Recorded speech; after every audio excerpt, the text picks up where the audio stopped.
There's lots and lots of resources out there. We all know this, right? The internet is a vast and wonderful place, but sometimes that vastness makes it really challenging to dive in and see what's out there that's openly available on topics such as diversity and inclusion. And so what Svitlana and I wanted to do was create a resource to help instructors begin exploring these topics and include it within their teaching and facilitating practice. So with that said, this is not going to be an exhaustive list as we walk you through the resource we've developed, but what it's going to do is provide multiple entry points for instructors and staff on how to incorporate the topic of EDI into their instructional practices. So for the most part, these are recently developed resources, so within the last 3 years, and our plan is to continue to update this over time as new resources become available, because as we know, these resources are becoming available at a much quicker pace than in previous times. So with that said, I'm actually going to switch my sharing back over to my internet browser. And we're just going to quickly look at this infographic here, which we will show in presentation mode because it's a much nicer way to look through this. So this is the resource that Svitlana and I've created, and it's entirely selectable for us. So we've designed it within the context of a wheel or circle because each component of inclusional instructional practices are equal, and we want to give them equal value across the line.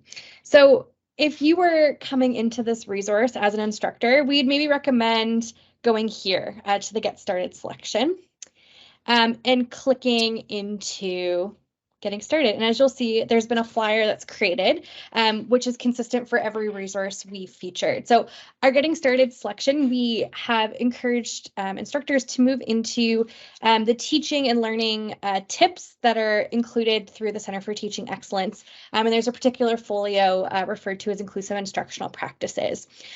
So 3 resources that you might want to consider looking at would be understanding essential requirements at the University of Waterloo for incorporating inclusive practices, why is inclusive instruction important, and universal design instructional strategies. And as you can see here, each aspect is linked into the website or resource that is available. So I'm going to pull us back over to here, and I'm going to pass it over to Svitlana to talk about the next sections of the wheel. Thanks, Rebecca. The mental health and wellness section. So we sort of selected categories and we realized they're not like complete categories. So we're missing some things that we weren't able, for example, to find any OER focused on neurodiversity or some of the other topics we were looking for. So we hope we can add categories as new OERs become available. But we did find mental health and wellness. Do you want to open the card, Rebecca? Yes. Useful OER on this topic, which is actually developed as a workshop package. So if somebody wants to facilitate a workshop or use parts of this OER, it's really wonderful. It's developed fairly recently. It includes handouts, it includes all kinds of considerations and caveats, and some very useful ways to think for people who are introducing both instructors who want to learn about supporting student mental health, as well as anybody who is facilitating workshops for colleagues or peers on this topic. There are some really, I thought, useful and insightful notes for facilitators on this topic, and some really great resources that can be incorporated into the courses, into the workshops, or just for own professional learning. The resource doesn't take too long. It's sort of two hours, and it's very well laid out, well designed, with a lot of really great suggestions for instructors or staff. Awesome. Thanks, Svitlana. So our next section is on intercultural competencies. Oops. quite sure. There we go. If it'll open up. There we go. So intercultural competencies, we have actually a few resources that fell into this category. So the first is intercultural awareness and competence. And so this is a packaged module course that was developed by Tracy McLennan through Brock University. It's about a 6-hour course pack, and it includes 3 modules that asks the questions of what is culture, what types of community styles and cultural dimensions can be included, and unconscious bias and visioning. So it really starts to capture these themes related to intercultural awareness, identity, stereotypes, cross-cultural communication, and overcoming barriers. And then for those of you who were just in our previous session, advancing intercultural competence for global learners was also put forward by Sandra Lopez Rocha, and it helps give students different elements of, and I'm sure that she can give us a far better explanation than I can, looking at sort of how to advance their intercultural competence as global learners. So some of the resources that we've spotlighted from this for sort of quick access would be sort of self-assessments, like how culturally competent are you, becoming interculturally minded, and applying your intercultural skills to your learning within and outside of your learning environment. So that's another really great resource that is available through eCampus Ontario. And then finally, another really great one that we have available is the Western Guide to Mentoring Graduate Students Across Cultures. And so this is part of a series that Western University does to help support instructors in their supervision and teaching and learning practices. And so this one in particular focuses on how to support graduate students from across a variety of different cultural contexts. And so one of the really great ways that this helps is to help students adapt to academia, promote initiatives and independence within academia, bridging power imbalances, moving beyond the idea of saving face, time management, and building trust with students who have different cultural contexts from where they're engaging with education. And then also helping students overcome culture shock as they come into our context here in Canada. So I'll pass it back over to Svitlana to talk to us about our next section in our wheel. Yeah, and I just want to put another page for intercultural competence OERs. Those are really hard to find because a lot of intercultural instruments and things used in training are proprietary, and they're used in corporate training, which cost a lot of money. So I know when I was looking, there was like not much available. So the one both developed by Sandra and others from Waterloo, and the other module, I think they're really useful because there was just not, for a while, there was nothing there. Everything was proprietary and everything cost a lot of money to use in teaching or any kind of training. So the next one is focused on indigenization. And here, Rebecca and I weren't able at first to find anything, any OERs focused on indigenization as it applies to the context of teaching, learning, assessment, mentorship, graduate supervision.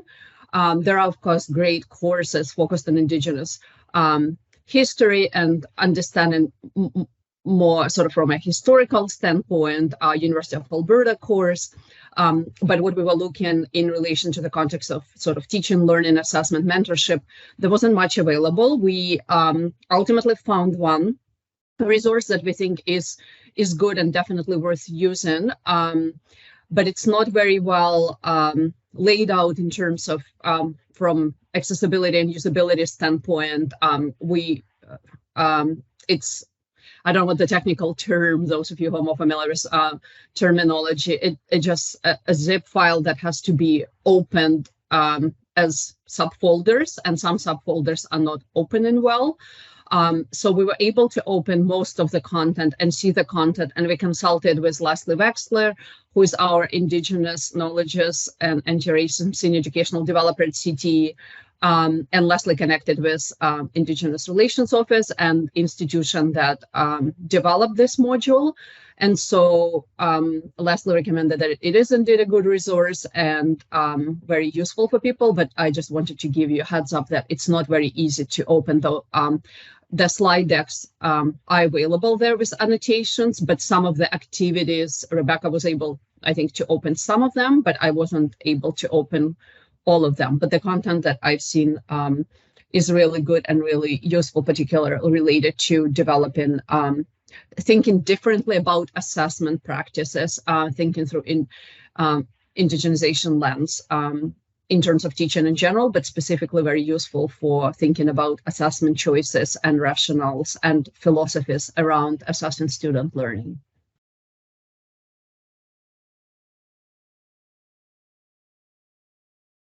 And I think, Rebecca, next one is me as well, right? Yes, I think so. I will open it up for you, equity-minded teaching. Yeah, so this category, we sort of kept it quite, used a broad term of equity-minded teaching. And there is this just recently, it's like hot off the press in OER world, a resource available called The Northern Guide to Equity-Minded Teaching. I think it was released like at the end of 2022, just a few months ago. It's really comprehensive and really thorough. It sort of walks instructors or anybody facilitating learning and higher education through instructional considerations from designing a course to inclusive day-to-day practices, to sort of critical reflection and wrapping up the course. So it kind of like works nice with the rhythms of the semester, starting from pre-term preparation and then going through. And it's full of really great strategies and resources and examples. It just really a rich resource for co-authors who wrote the book, the guide, have been focused on equity considerations in teaching for a long time, and so they provide a lot of examples from their teaching practices, and each sort of the 9 chapters starts with like what research says, practical applications, and a lot of examples and questions to consider for instructors. So great resource, highly recommended, very recent. Excellent. Thanks, Svitlana. And then we'll go into our final resource, which is on anti-racist pedagogies. So this in particular is, there's quite a bit of research, I think, coming out very recently around supporting anti-racist pedagogies in our teaching and learning. As you can see, our first resource was produced in 2023. And so we're hoping that there's going to be significantly more, same with indigenization as time goes on. So the first resource we wanted to spotlight deals with anti-racism, EDI, and positionality in teaching and learning. So this is a module developed by the University of Calgary by Fuzia Usman.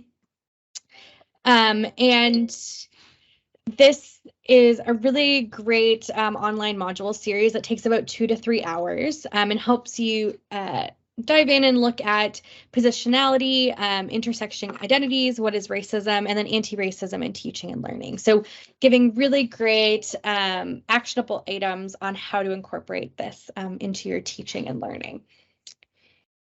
The next one we also want to spotlight is, again, another University of Waterloo resource. So this is the Confronting Anti-Black Racism e-learning course. This is a great course for introductory entry points into reflecting on anti-Black racism, and then starting that work to be able to reflect on it in your teaching and learning practice. So this course was developed by Christopher Taylor. It was part of an Arts 190 course pack from a few years ago, and he was kind enough to make this readily available through the Equity Office here on campus. So this is a open education resource with a bit of a caveat, which is that it's available to anybody within the UW community. So you do need to have like a WAT IAM like number and credentials to access the module, but it is available to everybody on campus to work through. And it takes the condensed version takes about 16 hours total with 7 modules. So you can start it and move through it at your own pace. It's very easy to navigate through. So that's another really great resource that we just wanted to spotlight and show some of the other areas that we can bring in EDI into our teaching and learning. So with that said, this is our resource. We're really interested in hearing your thoughts and feedback on this. This was Svitlana and I's one of our early working with Canva and trying to figure out how to present this in a digital fashion that was accessible, but also visually appealing to instructors and staff looking to incorporate this. And a lot of the heavy lifting on the design and layout was done by one of our amazing co-op students, Brent, who helped do all these layouts and make it really accessible and bright and colorful for everybody here today. Would you like to add anything else, Svitlana? I'm just going to stop sharing my screen for right now.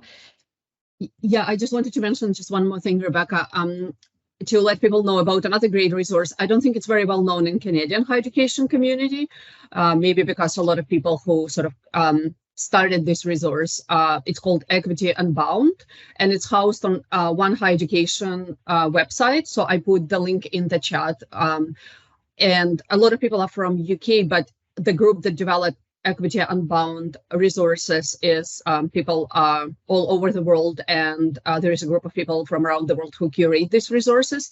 And the focus is to make to crowdsource and make available a lot of activities that instructors or facilitators in higher education can use to build community. Sort of broadly defined. They have icebreakers, a whole section on icebreakers with amazing question prompts for different kinds of activities. They have section on sort of, helping people to get to know each other, build community. So anybody can contribute to this resource. It's I've seen it sort of developed and flourished over the COVID years. A lot of people started sharing because everybody was looking for these resources to build community when we were all online. So it truly turned into this really rich repository of just amazing activities for, building community, helping people to get connected in different kinds of teaching and learning and facilitation contexts. So just wanted to put a plug for this resource as well.